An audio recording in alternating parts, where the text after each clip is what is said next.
Assalomu alaykum, hurmatli tumanimiz aholisi va mehmonlari. Mirobod tuman favqulodda vaziyatlar bo'limi sizlarni ogohlantiradi.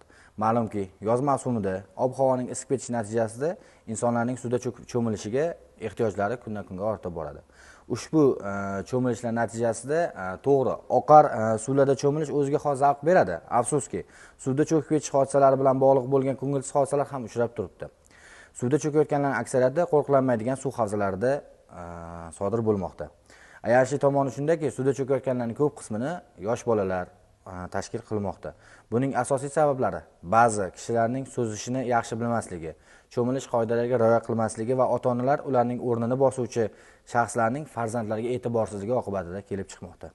Umumiy tahlillarga qaraganda, cho'milish xavfsizlik qoidalariga rioya qilmaslik, yosh bolalarning kattalar tomonidan nazoratsiz qoldirilishi, spirtli ichimliklar iste'mol qilgan holda shu suv havzalariga yoki oqova suvlarga borishi, tungi vaqtlarda cho'milish, cho'kayotgan odamlarga o'z vaqtida yordam bera olmaslik oqibatida cho'kish hodisalari yuz bermoqda.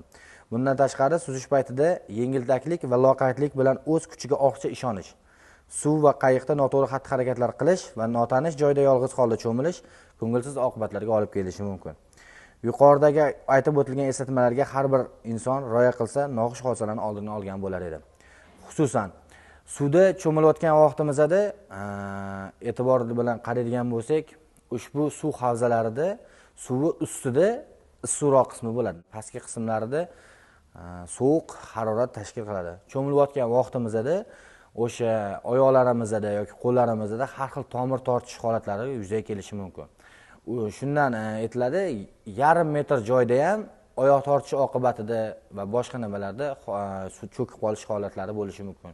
Shuningdek, insonlar mana shu oqova suvlarda cho'milayotgan vaqtida har xil o'tkir tig'li toshlar, turli xildagi shisha buyumlarning natijasida insonlar o'z tanalariga, oyoqlariga yoki qo'llariga har xil turdagi shikastlarni yetkazishi mumkin. Hurmatli tumanimiz aholisi va mehmonlari, bolalarni va yaqinlaringizni suvda cho'kib ketish hodisalari bilan bog'liq bo'lgan baxtsiz hodisalardan asrash uchun doimo ogoh bo'ling. Farzandlaringizni hech qachon nazoratsiz qoldirmang.